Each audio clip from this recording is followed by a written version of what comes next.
السلام علیکم میرے چینل پر تمام ناظرین کو خوش آمدید۔ غصہ ہمیشہ تنہا آتا ہے لیکن جاتے ہوئے اپنے ساتھ عقل، اخلاق اور شخصیت کی خوبصورتی کو لے جاتا ہے۔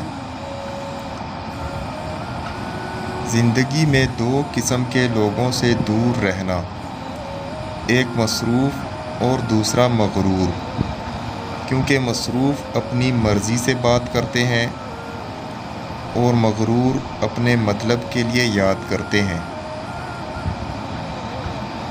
اگر تم ہنستے ہو تو ساری دنیا تمہارے ساتھ ہنسے گی، لیکن اگر تم روتے ہو تو تمہیں اکیلا رونا پڑے گا۔ ویڈیو اچھی لگے تو لائک کر دیں اور چینل پر نئے ہیں تو سبسکرائب کر دیں۔ نیکسٹ ویڈیو ملتے ہیں، تب تک کے لیے اللہ حافظ۔